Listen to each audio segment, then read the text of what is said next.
আজ আমি একটা পিঠে বানাবো। আমার একটা পিঠে খাওয়ার শখ হয়েছে। তো সবাই খেয়ে দিয়ে ঘুমাচ্ছে দুপুরবেলা, আর আমি এই পিঠেটা নিয়ে বসেছি। তো দেখো, সবাই এখন ঘুমাচ্ছে, ওই দেখো ঘুমাচ্ছে, আর আমি কিন্তু পিঠে বানাতে বসেছি। তা প্রথমে আমি কড়াইতে জল গরম করে নুন দিয়ে ফুটিয়ে একদম ফুটে উঠেছে, তখন আমি এটা বলে দিচ্ছি মুখে, কারণটা আমি দেখাইনি।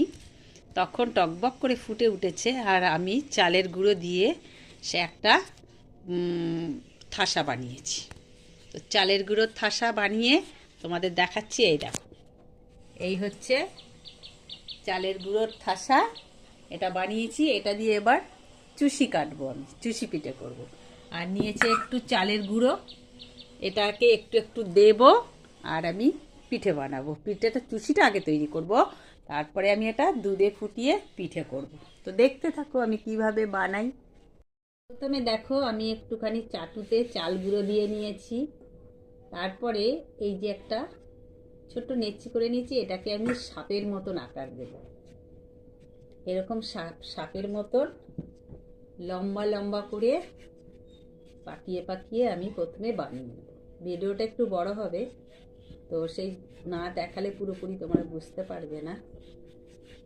তো এরকম লম্বা লম্বা সাপের মতন আমি বানিয়ে এখানটা রাখলাম। তো এরকম আমি অসংখ্য যতটা আছে এই আটা চাল গুঁড়োর, ততটা আমি প্রথমে এইগুলো বানিয়ে নেব, নাহলে কাটতে অসুবিধা হবে। তো দেখতে থাকো আমি এইভাবে কিভাবে বানাই। দুপুরবেলা বসে বসে আমি এই পিঠেটা বানাই, তোমরা দেখো, এবং তোমাদের খাওয়ার ইচ্ছা হলে তোমরাও বানিয়ে খাবে। দেখো কি সুন্দর সাপ বানিয়ে নিলাম, বুঝতে পারলে? এরকম অনেক সাপ বানাবো, আমি অনেক সাপ বানাবো, দেখতে থাকো, ঠিক আছে? তো দেখতে থাকো আমার কতগুলো পাকানো হয়ে গেছে, দেখো কত পাকানো। এই চালের মন্ডগুলো দিয়ে আমি কতগুলো সাপ বানিয়ে ফেলেছি, এই যে দেখতে পাচ্ছ। তবে হ্যাঁ, তোমাদের একটু ব্যাক ক্যামেরা দিয়ে সুন্দর করে দেখাই, একটু দেখো। এত আমি সাপ বানিয়ে ফেলেছি। এবার এই সাপগুলো দিয়ে আমি কিভাবে চুষি বানাবো সেটাও তোমাদের দেখাবো, দেখতে থাকো, ঠিক আছে? তো দেখো, প্রথমে একটু আমি আটা দিয়ে চাটুতে নিলাম। এবার এই একটা একটা করে সাপ নেব, আর এই চুষি কাটবো। এইভাবে আমি চুষি কাটতে থাকবো। তোমরা দেখো, এই পিঠেটা আমি বানাতেও ভালোবাসি আর খেতেও ভালোবাসি। এইভাবে আমি পুরো চুষিগুলো এই সাপগুলো দিয়ে চুষি কেটে দেবো। তারপরে আমি ধুয়ে, দেখো শেষ হয়ে গেল, ফের আর একটা নিলাম।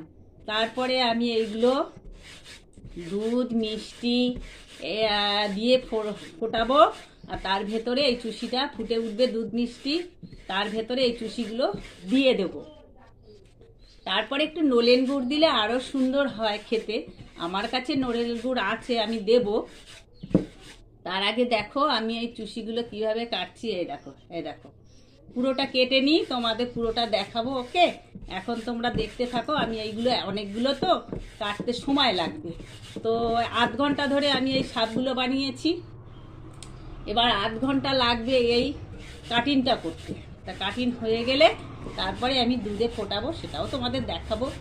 আর খেতে তো দিতে পারবো না, কে কোথায় আছো দেখো, দেখে তোমরাও চেষ্টা করো বানিয়ে খাওয়ার, আর আমিও বানাতে থাকি। তো হয়ে গেল, আরও আছে, বানাই। ওকে, তোমরা দেখো। তো বন্ধুরা দেখো, আমি কত সাপ দিয়ে কত চুষি করেছি, এখনো বাকি আছে। সবগুলো করব, তারপরে তোমাদের দেখাবো। আমি করতেও ভালোবাসি, খেতেও ভালোবাসি। সবাই ঘুমাচ্ছে, আমি একা একা করছি, একটু সময় লাগবে। একটু কেউ সাথে থাকলে ভালো হতো, কিন্তু যা করাই সব হয়ে এসছে, প্রায় ওই কটা করলে হয়ে যাবে। তো এইভাবে চুষি কাটা কে কে পারো বন্ধুরা, সেটা আমাকে কমেন্ট করে জানিও। এবং আমার এই যদি চুষি কাটা ভালো লাগে তোমাদের, তাহলে একটু লাইক করে দিও এবং একটু শেয়ার করে দিও। দেখিও সবাইকে আমি কিভাবে চুষি কাটছি, কিভাবে বানাচ্ছি, পুরোটাই তোমাদের দেখাবো। এবং তোমরাও একটু আর একজনকে, বন্ধু বান্ধবী সবাইকে একটু দেখিয়ে দিও, তাহলে আমারও একটু ভালো লাগবে, তাই নয় কি? ঠিক আছে, দেখতে থাকো। তো বন্ধুরা হয়ে গেল আমার, দেখো সেই সাপ দিয়ে কি হলো, কিটে হলো। তো আজকে আমি এই পর্যন্ত দেখাচ্ছি কিভাবে বানালাম, কিভাবে কি করলাম। দেখো কতগুলো হয়েছে, দেখেছো?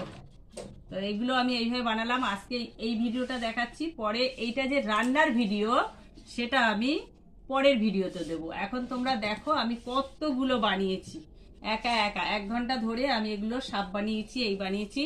তোমরাও এইভাবে বানিয়ে আমার মতো করে খাবে। ওকে, ঠিক আছে? তো আজকে আমার হলো ঘাড় পিঠ ব্যথা হয়ে গেছে, একা একা করেছি তো। তো যাই হোক, এই হলো আজকে আমার চুষি কাটা হলো। এই ভিডিওটা আজকে তোমরা দেখো এবং